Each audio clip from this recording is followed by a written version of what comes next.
এর বাইরেও প্রোনাউন হিসেবে ব্যবহার হতে পারে, কিন্তু আমরা সেগুলো অন্য কোনো ভিডিওতে জানবো। ওকে, মূলত 4টি রিলেটিভ প্রোনাউন, এই 4টি রিলেটিভ প্রোনাউনকে তোমাদেরকে অবশ্যই বোধগম্য করতে হবে, এবং এই 4টি রিলেটিভ প্রোনাউন না জানলে কিন্তু তোমরা ক্লজ কমপ্লিট করতে পারবে না, একদমই পারবে না। আর এটার সাথে ওতপ্রোতভাবে subordinate clause plus adjective clause. Okay, দেখে নাও। তো আমি যে ওয়ার্ডকে বলতে চাইছি কনজাংটিভ, কারণ এটি দুটো রিলেটিভ প্রোনাউনের সহযোগিতায় কিন্তু তৈরি হয়েছে।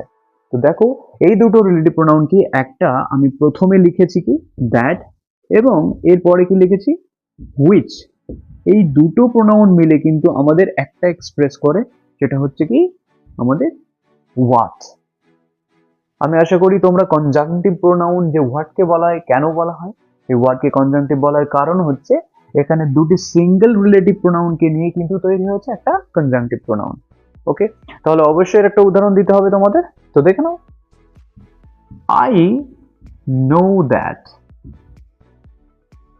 I know that which is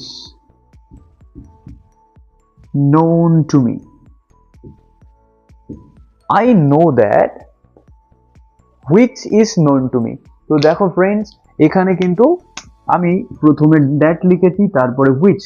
এই দুটোর পরিবর্তে আমি যদি এখানে লিখতাম what, তাহলে কিন্তু পুরোপুরি সেন্টেন্স কারেক্ট ছিল, একদমই কারেক্ট কিন্তু সেন্টেন্স। দেখো, I know what is known to me, আমি জানি কি আমার জানা আছে।